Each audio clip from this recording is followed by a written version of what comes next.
People in Mexico City are slowly venturing into public places again, as the threat of swine flu seems to fade. 2 weeks of fear and isolation affected everyone in this city of 20 million. We look back at the past few days to see the impact on very different lives across Mexican society. The swine flu threat fell between 2 public holidays, and while it's always quieter at this time of year, it is never this quiet.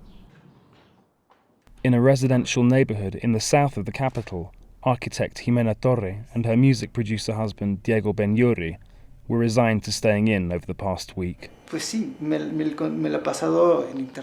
spent all this time on the internet, writing to friends in other countries, telling them not to freak out, that everything is okay. Despite boredom, they took the government's advice to stay home seriously. And besides, there wasn't much happening outside. Schools, non-essential government offices were closed down. Nightclubs and restaurants were only allowed to sell take-out food. Even private gatherings have been discouraged. A friend of Jimena's who arrived from New York tried to organize a dinner party. I said, I don't think so. Let's wait till this blows over. We left it at that. We're not meeting up. On Saturday, they finally ventured out to run an errand. It's so empty. There's no one about. In the deserted capital, their quest to find an open print shop became an odyssey. There? It's closed. Don't bother. Maybe in this street up here? Diego and Jimena know they are lucky. They chose to stay in. They can afford not to work for now. In a poor neighborhood just west of them, many are less fortunate. Street vendor Margarita Gonzalez hangs her washing out before going to work with her grandson in tow.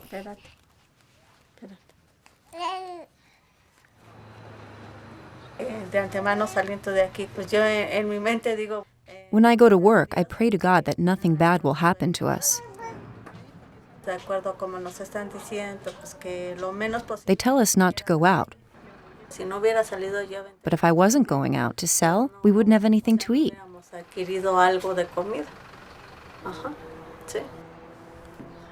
Margarita and her grandson have no symptoms of the flu. But the virus is killing the small jewelry business they depend on to survive. The epidemic has really hurt my sales.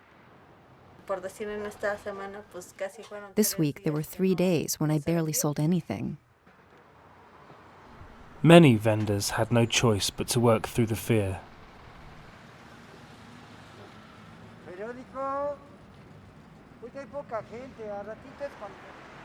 The virus has already hit Carlos Hernandez far too close to home. It's difficult. It's really difficult to survive. Newspapers. There's nobody around. Someone 3 blocks from us came down with it. It's no joke. Catalina Vangel was only selling 2 balloons a day. You walk through the streets. They're empty. You don't see anybody. It's sad. Before this flu, the parks were full of children playing. Now there are no kids and no parents. If there are no kids, I can't sell anything. Sitting outside his restaurant in the upscale Condesa neighborhood, Ernesto Zavi predicted that in a city toughened by decades of pollution, earthquakes, and violent crime, things would soon be back to normal. Almost.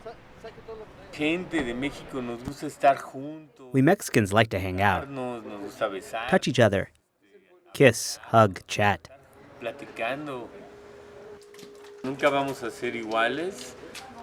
But we'll never be the same. We always look at our hands and wonder if they're clean enough. But life will go on. It has to. When it comes down to it, it's just a tiny germ we're fighting, and we're going to win. vamos a ganarle, ¿no?